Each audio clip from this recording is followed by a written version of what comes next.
Hi friends, இப்போ நான் என்ன விஷயத்த சொல்ல வரேன் அப்படின்னா, இப்போ வந்து பார்த்தீங்க அப்படின்னா சிவகங்கை மாவட்டத்தில் அஜித் குமார் அவருடைய மரணத்தை பற்றி, மரணம்னு சொல்ல முடியாது, கொலை. ஆமாம், 5 பேர் போட்டு அடிச்சு கொன்னா அது கொலை தானே. அது மரணம் இல்லையே. அவர் என்ன உடம்பு சரியில்லாமல் இருந்தாரா, இல்லை வண்டியில் ஆக்சிடென்ட் ஆச்சா? அடிச்சு 4 பேர் அடிச்சு கொள்றாங்க, 10 இடத்துல கூட்டிட்டு போய் அடிச்சு கொள்றாங்க அப்படின்னா கொலைன்னு தானே அர்த்தம். அது யார் செஞ்சா என்ன, போலீஸ் செஞ்சா என்ன, சாதாரண மக்கள் செஞ்சா என்ன? சாதாரண மக்கள் அடிச்சு கொலை பண்ணிட்டு அவனை கொலையாளின்னு சொல்லிட்டு கொண்டு போய் கோர்ட்ல நிறுத்துறீங்க. போலீஸ்காரங்களே எல்லாம் சேர்ந்து அடிச்சு கொண்டா அதுக்கு பேரும் கொலை தானே. அப்ப அவங்களுக்கு சரியான தண்டனைகள் கிடைக்கணும் தானே.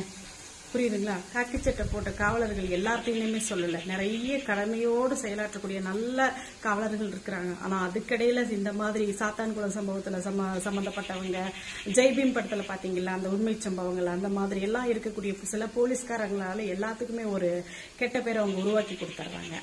காவலர்கள்னா என்ன? காப்பாத்துறவங்க, நாட்டையும் நாட்டு மக்களையும் காப்பாத்துறவங்க. இவங்க ஒரு என்ன சொல்றது, ஒரு ஆளோட உயிரையே இவங்களால காப்பாற்ற முடியல. இவங்க வந்து 5 பேர் சுத்தி நின்று இரும்பு கம்பியில போட்டு அடிக்கிறது, பைப்புல போட்டு அடிக்கிறது, மிளகாப்பொடியை தூவுறது, தண்ணி கூட அடிக்காம போட்டு துடிக்க இப்படி கொண்டிருக்கீங்களே. உங்க வீட்டுல நீங்க பிறந்த உங்க குழந்தைங்களை யாராச்சும் உங்க கண்ணுக்கு முன்னாடி அடிச்சா உங்களுக்கு அது வந்து எப்படி இருக்கும்? இது வந்து சாதாரணப்பட்ட விஷயம் இல்லைங்க. தமிழகம் ஃபுல்லா பரவிட்டு இருக்கக்கூடிய முக்கியமான இஷ்யூ. எங்களுக்கு ஒரு கஷ்டம்னா, எங்களுக்கு ஒரு பிரச்சனை அப்படின்னா நாங்க காவல்துறையை தேடி போறோம். காவல் அலுவலகத்திலேயே ஒரு பிரச்சனை, காவலாளிகளாலேயே ஒரு பிரச்சனை அப்படிங்கும்போது நாங்க எங்க போகட்டும்? எங்களுக்கு எங்க நியாயம் கிடைக்கும்? நாங்களும் வந்து அரசியல்வாதியோ பெரிய பெரிய செலிபிரிட்டியோ அப்படிலாம் இல்லைங்க. பொதுமக்களில் ஒன்று ஓட்டு. எப்படி நாங்க பொதுமக்கள் ஒன்னா போடுறோம், அந்த மாதிரி நான் பொதுமக்களில் ஒரு ஆளா தான் அந்த கேள்வி கேட்கிறேன். இதுக்கு எங்க நியாயம் கிடைக்கும்? எப்ப கிடைக்கும்? என்ன பண்ணலான் இருக்கீங்க? அந்த பையனோட உயிருக்கு உங்களுடைய பதில் என்ன? 10 லட்ச ரூபா பட்டியல போட்டு கொடுத்துட்டா சரியா போயிடுமா? அந்த தாய்க்கு அந்த பையனை திருப்பி கொடுக்க முடியுமா? அந்த பையன் அனுபவிச்ச வலி உங்களால உணர முடியுமா?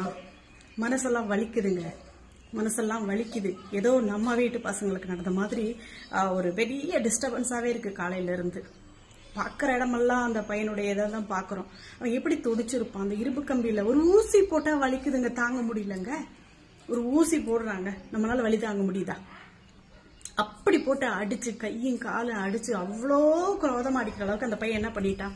80 வயசு பாட்டியை போய் கற்பழிக்கிறான், 3 வயசு குழந்தைய கற்பழிக்கிறான், பொண்ணுங்களை குக்கர்ல வேக வச்சு கூறு பண்றானுங்க. அவங்களெல்லாம் கூட்டு போயிட்டு உள்ள வச்சிருக்கீங்க.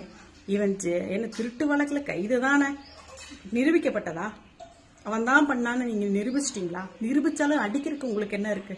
கோர்ட் எதுக்கு இருக்கு? விசாரணை எதுக்கு இருக்குது? தண்டனை எதுக்கு இருக்கு? அதை பண்ண வேண்டியதானே. ஏங்க இப்படி ஒரு மனிதனா பிறந்துட்டு மிருகமான செயல்கள்? மிருகத்துக்கு தாங்க அந்த கோபம் வந்துடுச்சுன்னா என்ன பண்றோம், எங்க கடிக்கிறோம், எங்க அடிக்கிறோம், அது உயிரா, அதுக்கு வலிக்கும் வலிக்காது எதுவுமே தெரியாது.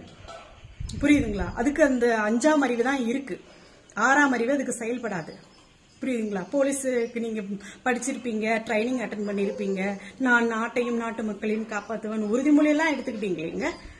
அப்ப அவங்களுக்கு வலிக்கும் அப்படின்னு தெரியாத பெரிய பெரிய அக்யூஸ்ட் அப்படி அந்த மாதிரி ஏதோ ஒரு விஷயத்துக்கு பண்ணியிருந்தா கூட அவன் ஒரு பொண்ணு 10 பேர் சேர்ந்து இப்படி பகிரங்கமா அடிச்சு கொண்டானுங்க, கொலை பண்ணாங்கன்னா அந்த மாதிரி இருக்கிறவங்களை சேர்ந்து உங்களை வந்து கையெடுத்து கொண்டிருப்போம். புரியுதுங்களா? இது இன்னும் நிரூபிக்கப்படல. அது இல்லாம அவன் மேல எந்த விதமான கேஸும் இல்லை அப்படிங்கிறாங்க. தயவு செய்து காவல்துறை அதிகாரிகள், அரசியல் சம்பந்தப்பட்ட நம்மளுடைய முதலமைச்சர் ஐயா அவர்கள் இந்த கேஸை வந்து சாதாரணமா எடுத்துக்காம, நெற்றிக்கண்ணை திறப்பினும் குற்றம் குற்றமே. அது அரசு அதிகாரியா இருந்தாலும் சரி, அது எப்பேற்பட்ட செலிபிரிட்டியா இருந்தாலும், சாதாரணப்பட்ட மனிதனுக்கு வழங்கக்கூடிய குற்றத்திற்கான தண்டனை எப்பேற்பட்ட அதிகாரிகளுக்கும், எப்பேற்பட்ட அரசியலா இருந்தாலும், சினிமா துறையா இருந்தாலும், எவ்வளோ பெரிய பணக்காரனா இருந்தாலும் நியாயம் கரெக்டா கிடைக்கணும். தர்மம் வந்து தலை காக்கணும். நீதி தேவதை கண்ணு திறக்கணும். இந்த இடத்துல பொதுமக்களில் ஒன்னா நாங்க கேட்கிற இந்த கொஸ்டின் எல்லாரும் கேட்கறதுக்கு சமமா தான் இந்த கொஸ்டின் வைக்கிறோம். ஏன்னா ஒரு பிள்ளைங்களை பெற்ற தாயா வலிக்குதுங்க. அந்த உயிரை பிறந்து அதை வளர்த்து படிக்க வச்சு அதனுடைய கனவு 27 வயசு பையன், அவன் நாளைக்கு அவனுக்கு கல்யாணம் பண்ணலாமா, அவனுக்கு குழந்தை பிறக்கும், அவன் எப்படி லைஃப்ல முன்னேற போறான் அப்படின்னு எவ்வளவு கனவுகளை எல்லாம் குழி போட்டு மூடியாச்சு. புரியுதுங்களா? அதுவும் உறவினர்கள், அவன் பிரதர்ஸ் கண்ணு முன்னாடியே அடிச்சிருக்கீங்க. தான் ஆடு இல்லைனாலும் தான் சதையாடுன்னு சொல்லுவாங்களா? அவங்க மனநிலை எப்படி இருக்கும்? அந்த குடும்பத்துக்காக நாங்க கேட்கிற கொஸ்டின். அரசாங்கம் இதுக்கு பதில் சொல்லியே ஆகணும். நன்றி, வணக்கம். முதலமைச்சர் ஐயாவுடைய நாலேஜுக்கு இது போயே ஆகணும். அந்த பையனுக்கு சரியான தீர்ப்பு கிடைக்கிறதுக்கு உங்களுடைய சிறப்பு கையெழுத்து தேவைப்படும். அதை செஞ்சது உறுதியா வீடியோ கிளிப் எல்லாமே இருக்கு.